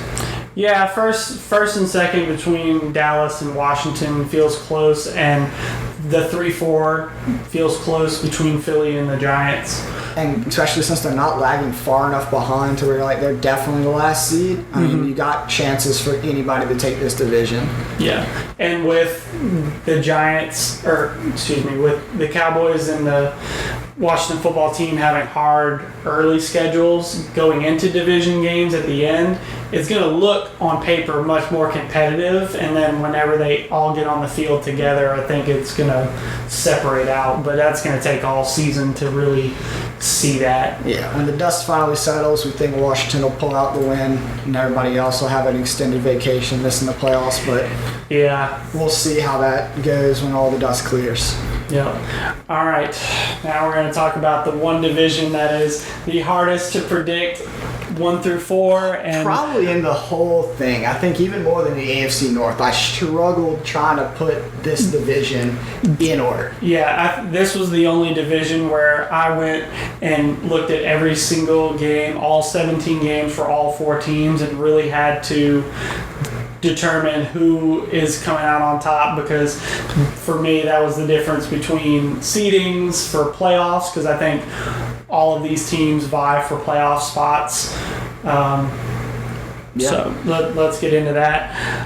Who do you have at number 1? I have the LA Rams. I think, for me, the way I see it, they are in win now or blow it up mode.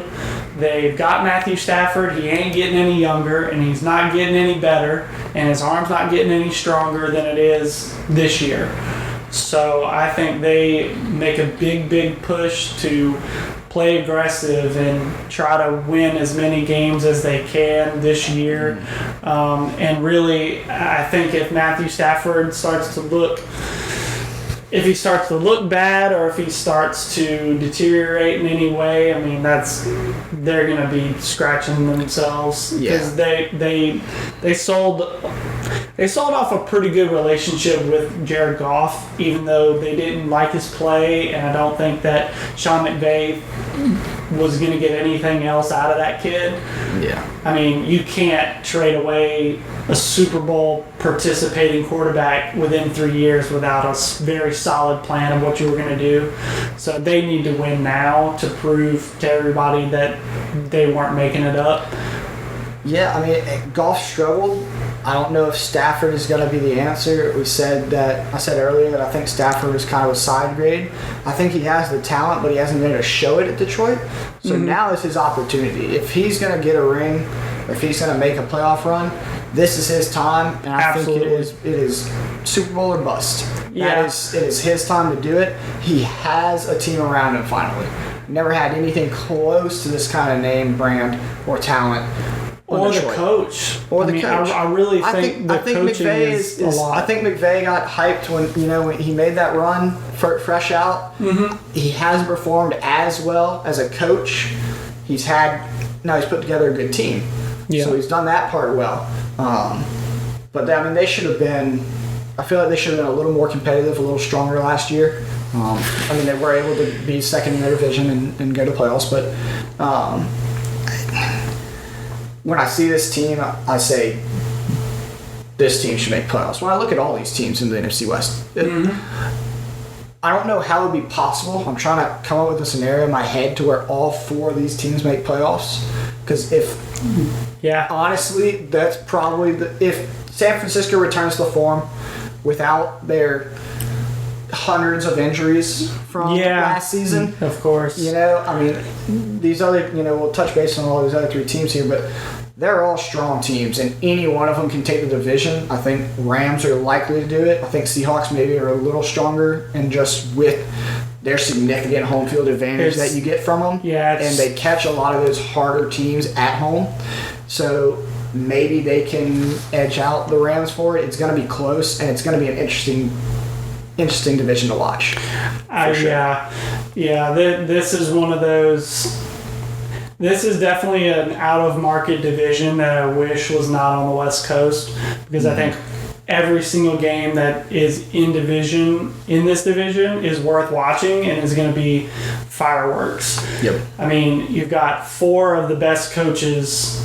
I mean, Cliff Kingsbury kind of remains to be seen, but offensively, he's definitely top tier. Mm-hmm. So four of the best coaches that you could possibly have, four pretty good quarterback situations, four really good teams, four really good defenses. I mean, this is splitting hairs in this division.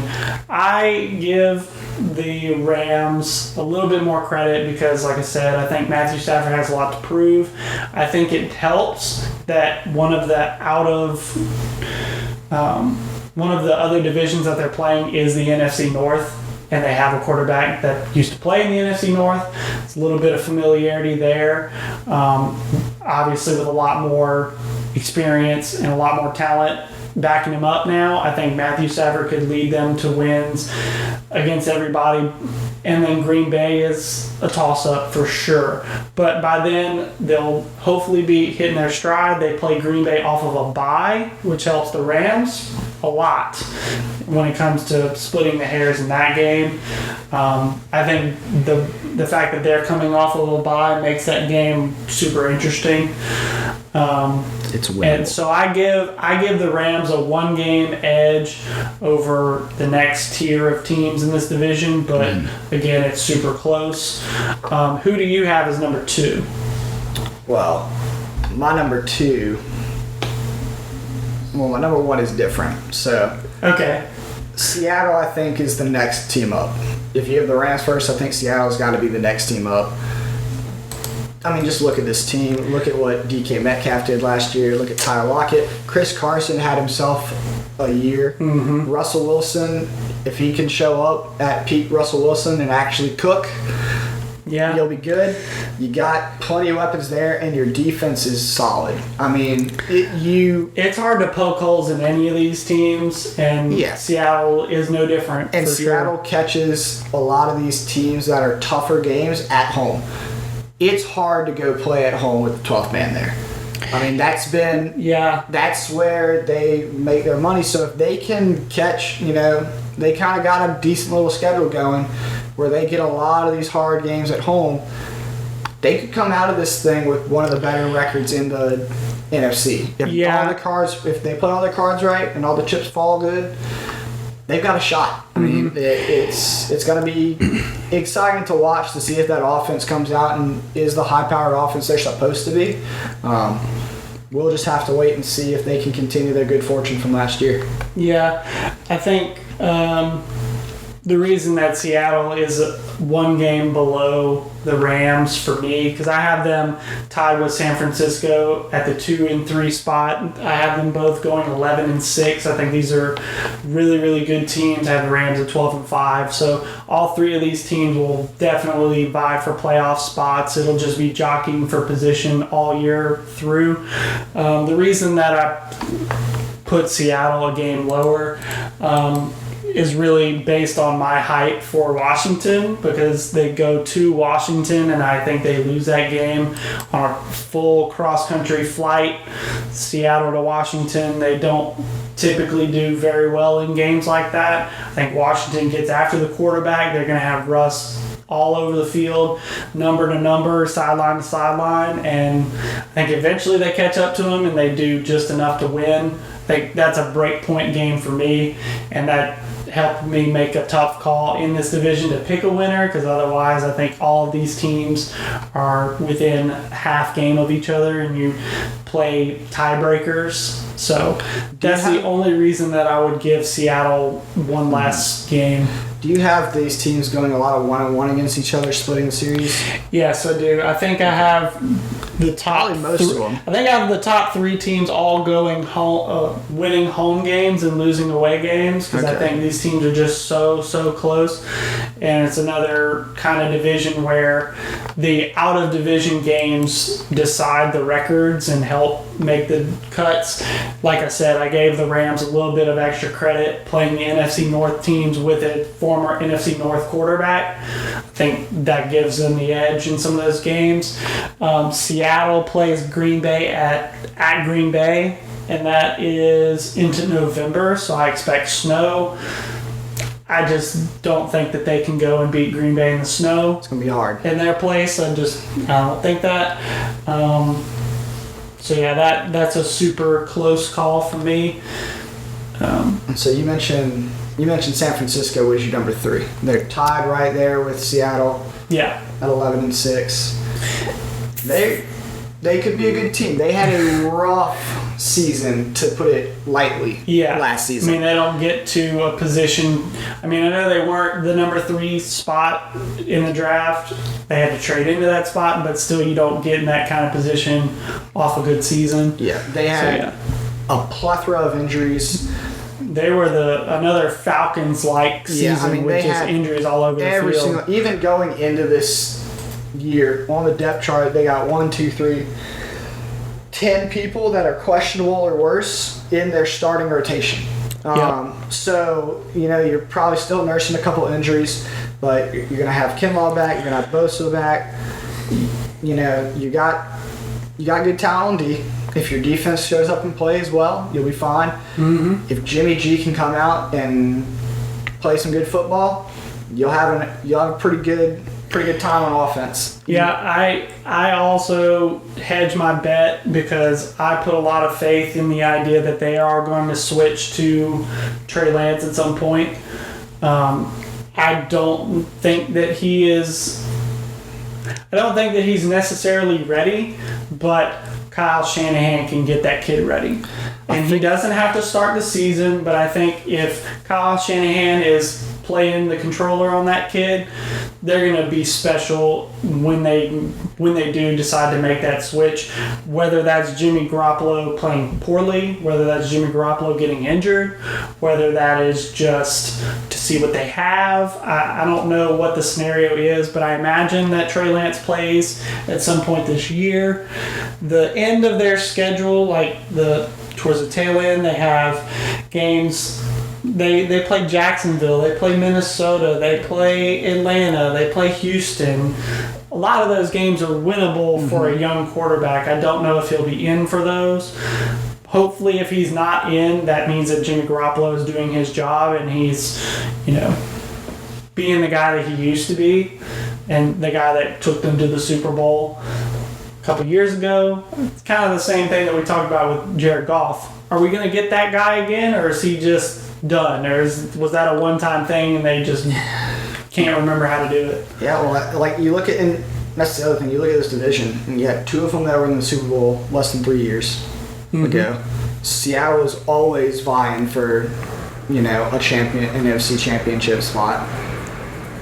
Arizona's kind of the wild card this season, but I'm excited for them. I mean, if San Francisco comes out and plays, I think they got a good shot at making playoffs. My thing is, if they're 11 and if they get to 11-6 where they're in playoff contention, unless Trey Lance came out and really played well, that's the only way I can see him making it. Is if Jimmy G was not playing well, he got subbed out early, and Trey Lance came and just set the world on fire. Yeah, I agree. I agree. Unfortunately, if they're in that position, Trey Lance probably won't play. Unless it's a late season, unless Jimmy G gets hurt. That would be the only way I would see Trey Lance playing and them being in such a good spot. Correct. And it'd be hard for him to. It's going to be a challenge for him if he has to go in and pick it up if Jimmy G gets hurt and they're doing really well, because you want to see this team succeed. I mean, they have the talent to do it. They got a tough schedule, a tough division. So if they're doing well and playing out of their minds and playing above where they were last year, you really want to see them actually succeed and perform. So if Trey Lance gets his opportunity, I think he can be really good. Yeah. But we're going to have to see, how does it actually work in that offense for him? Yeah. Is he going to be able to adjust to that curve when he gets to the big leagues? That's true. I mean, we both have really high expectations for all four teams in this division, but I think San Francisco has the most bust potential. Yeah. Because their bust potential is at the quarterback position, and I think that is inherently very scary. I think their defense is very, very good, but I don't see them as the kind of playmaking defense that can get you turnovers, can get you points on defense. They're more of a ball control, get teams off the field on third down kind of team. I think that San Francisco is going to need to fire on all cylinders on offense to really make splashes, but I trust them to do it until proven otherwise, because I think they just got a bad break last year on injuries, and I'm not going to factor in injuries on a team this early. But again, it's not super surprising. It's kind of like Atlanta, where I have higher expectations of Atlanta than I probably should, but if they get bit by the injury bug again, then they're right back where they started. So we both sadly have Arizona in the 4 seed. Oh no, you have Arizona. I have Arizona in the 4 seed. I have a completely different mashup of it, and we'll get to that at the end, and I'll explain why.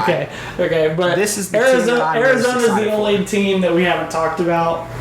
But I think Arizona is wildly entertaining. I think if they are a 4 seed like I think they are, they're going to be one of the best 4 seeds in the whole league. We've talked about a couple of them that are vying for it, but given the way that I divvied up their games, I think Arizona has a chance to make the playoffs, even as a 4 seed. I think every single team in this division has a more than 50% chance to make the playoffs, and I have put them all in it at the moment, but I don't know what to do with Arizona. It kind of tells you how the rest of the NFC looks, but Arizona, they have an exciting looking offense. I know. I You mean, see D-Hop, he's come over from Houston. He was there last year. He kicked butt last Yes. year. Made these people look terrible. You've added A.J. Green now, and you have Christian Kirk. A.J. Green didn't have a good season past couple seasons at Cincinnati. Now he's got Kyler Murray throwing the ball. He's got more people around, so he's not the only threat. You're going to have opportunity where now you have A.J. Green, who was a top 5 receiver a few years back, and DeAndre Hopkins, who is in his prime and looks to be on the up and do even better. Mm-hmm. You've got 2 very dangerous people, and then you got Christian Kirk, who's no slouch at all. Yep. So you've got Kyler Murray has the people to throw it to, and you got Chase Edmonds and James Conner came over from Pittsburgh. So you got the running backs too. So there's not really any holes in these skill positions on the offense. no, and It's going to be up to their defense adding J.J. Watt to pair with Chandler Jones on the other side. I mean, in terms of plugging their holes in just one off season, I think they did about as well as you can do. Mm-hmm. And I think they're going to be highly, highly, highly competitive in every single game that they play. I have them at 9-8, but just barely. I think they... you could potentially, I don't know what your rankings of where everyone is in terms of wins. You could easily see it to where none of these teams have lower than double-digit wins. There are lots of scenarios where none of these teams have less than double digits, and they're all in the playoffs. Yeah. They have a good enough schedule where they can do it. If they take games off of each other, that helps them even more. So it really depends on how they go. The one other add to defense I have is they lost Patrick Peterson, but they replaced him with Malcolm Butler. So that's... And they still have Buda Baker. At worst, that's a side grade. Yeah. Pat P wasn't as good. I mean, he's still top flight. He's still top, but he didn't have as good a season last season. Yeah. But I mean, he's still going to be a good cornerback. Now he's going to contribute to Minnesota. Yeah, and so you replace him with Malcolm Butler. I mean, you're good to go. You got Matt Prater kicking the ball for you, so hopefully he can channel his Denver days and not shank too many. Yeah. But, there's not a lot of hole. When I look at this team, I don't see a lot of holes. I'm like, that's a liability. I see, okay, even the people that aren't necessarily as strong, if they're firing all cylinders, they're winning a ball game. Mm-hmm. I mean, even against these good teams. Yeah, I think the only reason that I was quick to put them in the 4 spot only because of Cliff Kingsbury. I think he is clearly the weakest coach out of the 4. That's not to take anything away from his offensive coordinator capabilities. I mean, he's up there with some of the best of them for sure, especially with a dynamic playmaker like Kyler to run his offense. But in tight games, one-possession games, I guess I trust him to screw it up and to be the reason that they don't win close games. But again, if he just has a season for the ages and fixes some of those issues that he's had in the past, you could tell me any ordering of these 4 teams and I could believe it, and I could make a case that it is possible. Well, hold on to that. Hold on to your butts. Let me go ahead and let you know how I have these shaken up, and I'll include the records that I have for these teams. So, first in the division, I have Seattle at 15-2. Oh, back to big board days for Seattle. I think if they have a good schedule, if they win the games they're supposed to, and then some, it's hard to fight against Seattle. Mm-hmm. I just have a real hard time. They did real well last year. They did not lose many games, and I think they can come out and really show out. I kind of have them winning more games because I don't think the Rams are going to end up as good. I think they might struggle a little bit. They're kind of lower on the tier for me. I actually have them at 4th in the division. And I had them at first, so it's crazy. My sleeper team that I am probably too hyped for, but I want to see them do so well, is Arizona. Yeah. So Arizona, I'm so excited for them. I have them at 14-3. I have a 15-2 and 14-3. In the same division. In the same division, because I think they will take one game from Seattle, and I think they'll lose only 2 other games. because I think they can go ahead and beat San Francisco if San Francisco doesn't have it figured out, and I think they can beat the Rams both games if they don't have it figured out. So super possible. It's entirely possible. It's a bit of a stretch, but I like where it is. Okay, don't bury the lead. So, who are the 2 losses for Seattle? You said one. You're thinking they split with Arizona, I think they split one with Arizona. and then what's the other?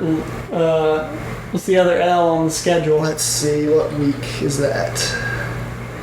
Week 10 and week, is that 14? So week 10 would be at Green Bay. Week 10 and week 15. For 15 would be the Arizona one? 15 is at the Rams. At the Rams? Did I miss it? 18 is at Arizona to end the season. Oh, yeah, okay, so they got 3. What did I say, Matt? 15 and 2? I was wrong. It's 15. Well, not to take anything away. I mean, you still got 2 teams with only 3 losses at the top of the division, and depending on tiebreakers, I mean, the ordering can be adjusted. So I think Seattle edges out the. I don't know exactly how it would go, but I think Seattle is just the more likely. They're at 14-3 as well. But yeah, Arizona and Seattle both at 14-3. I think that's entirely possible. I don't know if Arizona can live up to that. They're my they're my hopeful pick. It'll be hard for them to do. I have the Rams slotting in underneath them. And they have 11 wins. yeah, So that's nothing to scoff at. That's where, I mean, they're not going to be as good, but they should win most of their out of conference stuff. yeah, I think they have a tough. I think they're gonna pretty much lose to just their people in conference, and then maybe one more. I think if they play Green Bay, that one to Green Bay would be the only other one. Yeah. Everything else is a hard sell for telling them that they're gonna lose. Maybe it's tough. The only one that I have lower, San Francisco's at 9-8. I think. So do you make that assumption off of Jimmy Garoppolo playing the whole season? I make that assumption of Jimmy G struggles a little bit. They try out Trey Lance, and he takes a little while to get it going, but he eventually gets it going. Yeah. I think they don't have, since their schedule is not impossible, and I think they have enough talent around it. Well, I think it is maybe the weaker out of the offenses. At least I think the weakest potential out of the offenses is theirs. I would agree with that, honestly. While their defense is probably stronger than some of the other teams, but those defenses are insane, so really it's neck and neck splitting anyway. hairs.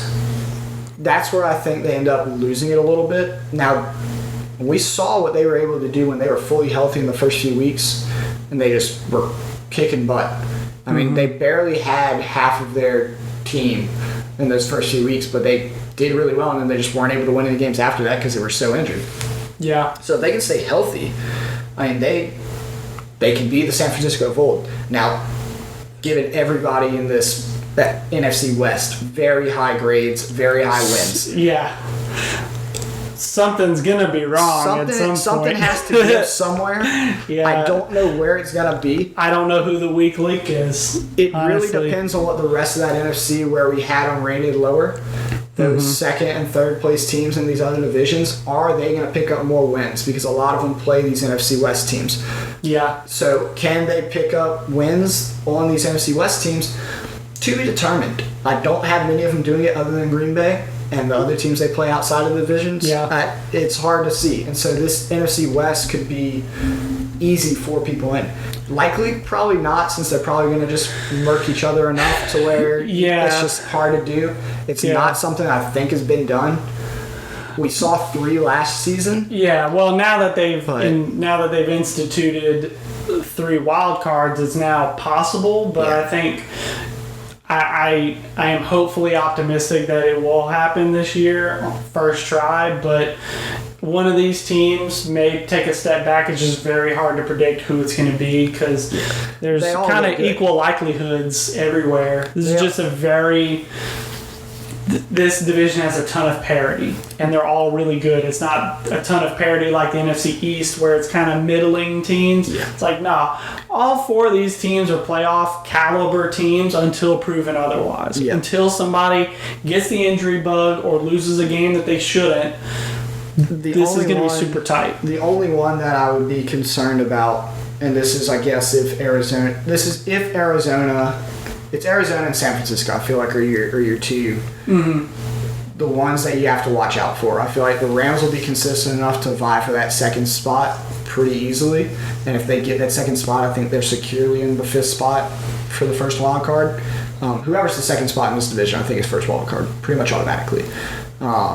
Yeah, I would think so. Especially if it comes down to last Otherwise, 2 you're gonna division have, games. I don't see any of the other teams being significant enough in these other divisions to vie for it. The NFC East, I only think they get one in.